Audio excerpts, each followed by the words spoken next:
Qui est ce touchard? Il a réussi à obtenir 558 000 abonnés sur sa chaîne YouTube alors qu'il est vraiment nul aux échecs. Le chaton nous a traités de déchets, alors on va la jeter. Allons-y, il est temps de la mettre KO avec notre système de Londres. On pousse le pion D, le cavalier, on sort la presseuse, on met toute notre foi dans le tout-puissant système de Londres. Allons-y. Il est temps de battre Touchard. Allons-y. D'accord, j'ai commencé avec les noirs au premier tour. Voyons comment ça se passe. D4, cavalier F6, intéressant, puis C3. Londres, D5, fou F4. Très bien, laissez-moi réfléchir. Que dois-je faire? Dois-je jouer I6, C5 ou A6? Donc, le truc, c'est que si je joue E6 ici, tu peux jouer cavalier B5 et attaquer mon pion en C7, ce qui est très courant parce qu'ensuite, je peux jouer cavalier en A6. Alors, faisons ça. Alors, quel genre de Londres allons-nous avoir? Un peu de C pour le titiller, ou un simple pion ici, une affaire juteuse, ou peut-être le G1. Celui-là est embêtant. Laissons le minou gérer, car notre plan est simple, pousser. Peut-être sortir le gros taux et aller en G, H, mode attaque folle. Si on n'attaque pas, alors qu'est-ce qu'on fait ici? On ne va pas cancaner, on va casser des bébés. Allons-y. Donc, après que le mastoc aille là-bas, le plan c'est de mettre le gros ici. Après avoir pris, on refait un grand rock et on passe en mode Banana Town. Voyons ce qu'il va jouer. E3 maintenant. Jouons. Ah d'accord, je peux jouer A6. Souviens-toi, joue fou D6 pour attaquer le fou. Allons-y. Mettre le fou ici pour le clouer serait gênant, mais non. Il prend, pas de prise. Attaque. Je me demande si je dois être peureux et roquer ou juste devenir fou, non? Pourquoi on fait coin-coin? Poussons le petit pion et attaquons. C'est un peu risqué, mec. Je pense que si tu montres cette position à un moteur, il dira que tu es l'idiot. Il y a des idées folles, hein, comme sacrifier, nous faire prendre, puis pousser. Peut-être qu'obtenir le disco et regagner la pièce est une bonne idée. Oh, G4. Oh là là, je déteste ça. Je déteste quand ils attaquent mon côté roi. Alors, qu'est-ce que je devrais faire ici? Est-ce que je devrais pousser C5 ou pas? D'accord, donc si je joue H6, tu peux jouer G5 ici. Oh là là, Touchard joue aussi très vite. Je réfléchis, c'est fou que je réfléchisse ici, mais Touchard joue vraiment très vite. Alors, que devrais-je jouer ici? Si B6, il y a G5. Si je joue H6 encore G5, voyons ce qu'on doit faire. D'accord, c'est compliqué. Et si j'ai changé? Essayons. Après qu'ils prennent, je pourrais faire les prises de la zone d'internement, puis ici, donc peut-être que ça ne marche pas. Bravo à nous, le canard le plus chanceux du zoo. On dit pas de pousser, donc on prend avec le pion, pas avec la dame. La rupture est la solution. Laisse-moi sauter, ainsi si tu prends, je peux reprendre. Si le poney va pour les affaires, je vais roquer pour la défense et dire qu'on prépare quelque chose. Maintenant que le poney prenne, c'est assez attendu. La reine peut attaquer discrètement ici, mais si je prends, le chaton ouvrira la colonne B et nous éliminera, rendant notre attaque inutile. La reine ici, c'est impossible car le pion tombe. Je devrais reculer et dire pas de piqûre, c'est moi qui attaque. Allons-y. Le pion ici va arriver, le cavalier ne peut pas sauter. L'attaque était là. Oh, c'est risqué. Je peux dire pas de pousser, mais ça ne semble pas une bonne idée. Puis-je l'ignorer? Pousse, prends une prise, puis on y va. Ville folle, vraiment. Si le pion va là, je peux en fait me cacher derrière. Donc ce n'est pas trop mal. C'est assez mauvais, mais disons que je pousse, il rentre à la maison. J'utilise le presse-agrumes pour l'abattage, le pion avance. Et où va le poney? Pas là, la seule case est ici, ce qui est tellement triste. Mais poussons et chassons-le. Pour l'instant, la vraie question est, est-ce qu'on veut y aller? Dire qu'on n'a pas le droit de pousser? Ce geste demande trop. Je préfère l'ignorer. Mon cerveau ne fonctionnait pas, je n'ai pensé qu'à un seul endroit, mais je viens de comprendre qu'on peut aller ailleurs. Un peu de bêtise, sortons le presse-agrumes. Je cherche à attaquer. Si le pion avance, on saute avec le cavalier comme un idiot. Mais avancer le pion ici est aussi problématique, non? Peut-être devrais-je simplement te dire d'éviter l'attaque. Le cavalier saute, mais tu défends. Ensuite, le pion ne bougera plus. Peut-être que l'attaque attaque, mais je ne sais pas. On dit juste non parfois.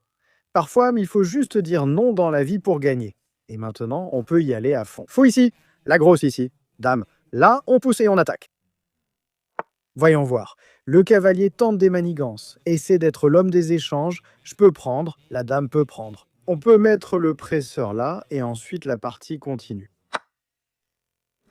Il y a une idée après le presseur ici de faire sauter le cavalier ici pour se débarrasser du presseur afin d'éviter que j'attaque le bonheur. Le chaton ne veut pas notre bonheur, c'est triste. Le cavalier ici puis la prise, c'est sûrement le plan. On dira qu'on est meilleur ainsi. Disons que j'y vais, le presseur meurt. Donc rien de fou, aucun échec pour l'instant.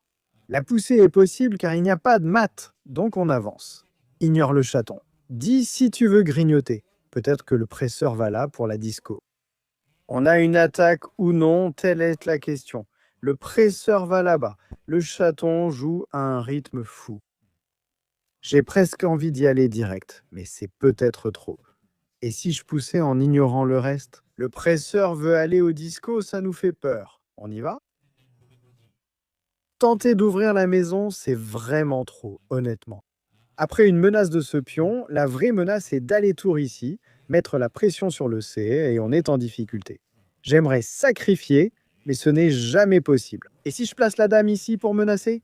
Je croyais que le pion avancerait et qu'on pourrait attaquer. Le vrai souci, c'est qu'après, on peut juste prendre ce pion et dire qu'on n'a pas l'attaque. C'est bien plus problématique, j'ai envie de sacrifier du matos. Demande à l'enfant de prendre, d'entrer, de repousser le roi, puis d'obtenir la poussée qu'on veut pour mater. Mais après les prises, on n'a pas l'attaque, il nous manque juste le jus. Le sacrifice fait du bien. Mais si on met la tour ici, disons qu'on prépare quelque chose, puis qu'on pousse et qu'on prend. Il y a trop de pièces pour que le chaton survive, donc c'est un problème. Je refusais de l'admettre, mais on a de gros problèmes. Alors on pousse, le fou va là, on va sur le bord, probablement une découverte, on dit qu'on va sauter. Pourquoi c'est aussi bizarre, un mec? La vie est étrange. Je peux placer la dame ici pour neutraliser ou avancer le pion, non? Pas vraiment. On peut y aller et faire ça, mais le problème reste important. On te dit de pousser, mais rien ne se passe. Pourtant, tu penses que ça va sûrement arriver. Je ne sais pas, mec. On a essayé de passer tout notre temps à essayer de comprendre ça, mais on n'a pas réussi à comprendre. En l'attendant. D'accord. H5, je dois rester concentré. Jouons tour C8 pour attaquer le fou en T3. Il pourrait le prendre. D'accord. Il pourrait prendre et jouer G6, mais je ne suis pas vraiment sûre de ça. Je veux dire, si prend G6, tu recules simplement et il y a H6. Peut-être. Qu'est-ce qui est si compliqué? D'accord, je vais simplement échanger. Je vais prendre ce fou. Je ne voulais pas ça. Je dois l'échanger. Il peut prendre avec la dame, la tour ou le pion. C'est intéressant. S'il prend avec la dame, oh, il a pris avec la tour. Super, c'est pour ça qu'on le dit. Et maintenant, mon idée est de jouer fou A4. D'accord, voici ma pièce préférée. Tour prend est possible, mais inutile. Dame prend fait perdre. Alors que faire?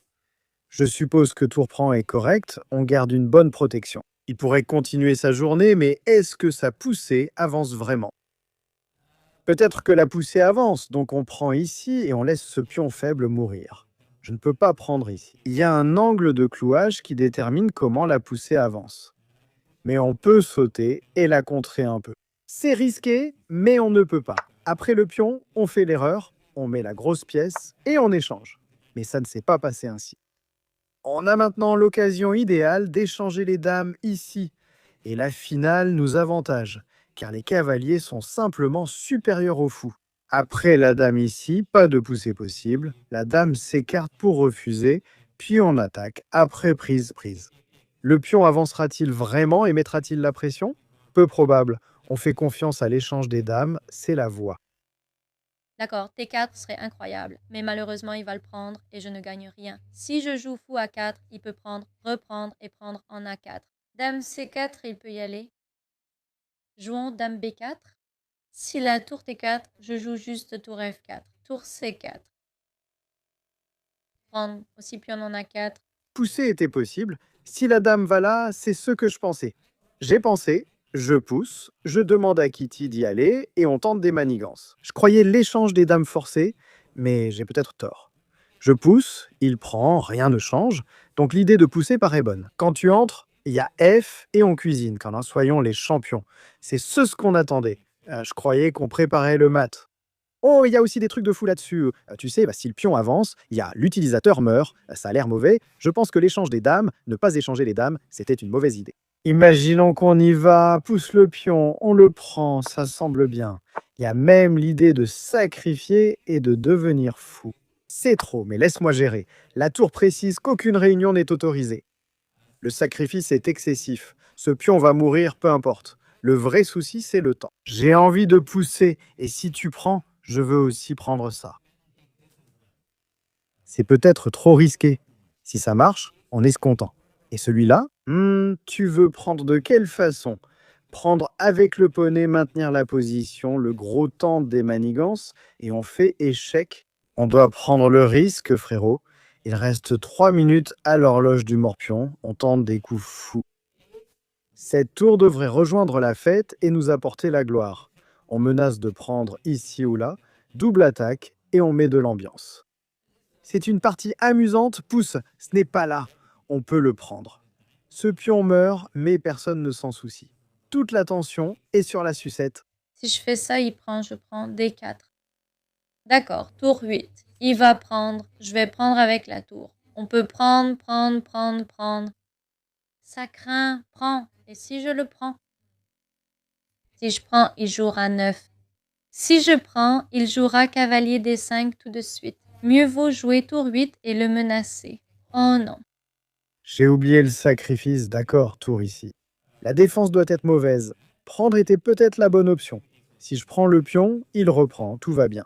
Je veux prendre ici et demander au chaton de le faire. Est-ce qu'on ne prépare pas quelque chose d'incroyable juste en le grillant? Place la tour et fais frire le poulet. Si je mets la tour là, ce roi ici, il faut vite prendre et pousser le pion avant qu'il ne soit trop tard. Si l'échange c'est mauvais, Dieu va y croire. Mec, notre gestion du temps a été horrible, alors allons-y. Je place la tour ici, le roi là, ça sauve le pion. Je me disais, et si je sacrifiais la tour? Demande au gamin de prendre, on met un échec. Qui tire recule? On fait trop d'échecs, non? L'échec n'a de sens que si tu te caches derrière le pion. Échanger doit être mauvais. Je devrais vraiment avoir peur. Mais après H7, je peux prendre avec la tour, donc je pense que ce n'est pas si grave. Je pense qu'il va jouer H7, car si je vais en H7, ça ira. Après, j'aurai tour G8.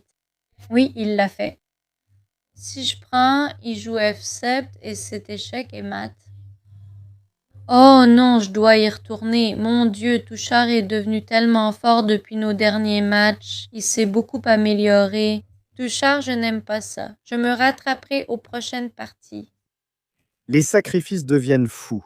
Peut-être que commencer par les prises est la solution.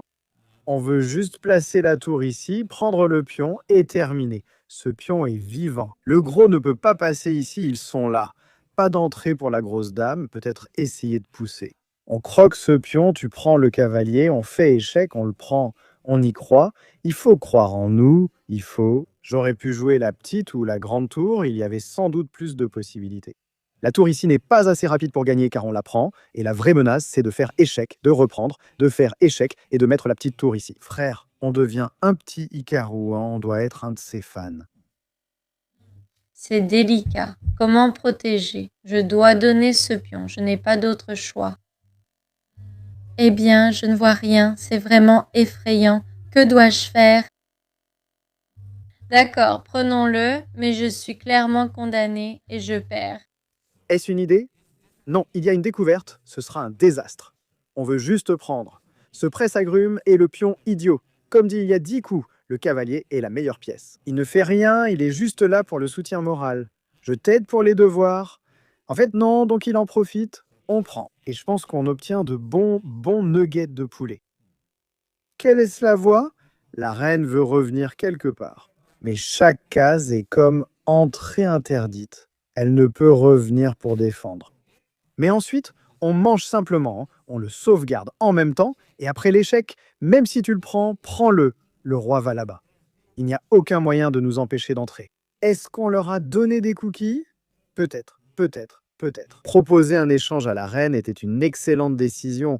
Refuser le commerce était une erreur. Tu sais ce qu'on dit, quand quelqu'un te tend la main, tu dois la serrer.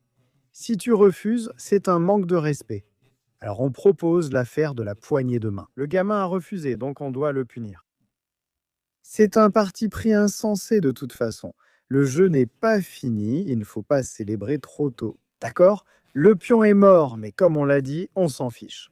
Quel est le plan? Mon cerveau ne fonctionne pas. Laisse-moi manger le pion. Où va le presse-agrumes? Ouais. Échec avec la tour. Non, il y a un pion à attaquer. J'ai envie de l'ignorer. L'échec semble bien. La tour prend, le pion aussi, puis le roi. On amène le gros. Et si on était en train de faire frire un bon poulet? La dame ici. Ici, ça ressemble à un mat. Donne-nous la gloire. La dame ici n'est pas un mat. Il y a un blocage. Vérifions ce côté. Si tu vas là ou bloque, on prend le poulet. Allons-y. Oui, je perds clairement. D'accord. J'aurais dû être plus attentive. D'accord, Touchard, bonne partie. Un joli 93 pour nous.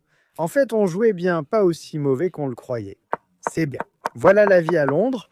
On sort la grosse dame pour prendre le pion en C. On saute simplement dedans, on devient l'homme de l'entraînement, et après le cavalier ici, on est en forme, donc on sort, on pousse d'abord, et ensuite on sort le presse-agrumes. C'est à peine mieux pour nous. Je pense qu'on n'a jamais été en danger. On vit en marge, on consacre trop de temps à ça. Prise, dame, prise. On m'a conseillé de laisser le pion mourir. Je pensais que c'était une mauvaise idée, mais le poisson disait « Ne ramasse pas les bonbons, prends-le ». Finalement, jouer sur la marge était la bonne option. On a joué dame ici, et le gamin aurait dû la prendre. Ne pas échanger, c'est une gaffe, car on peut jouer sur la marge et mettre la grosse là-bas. Après F, on cuisine.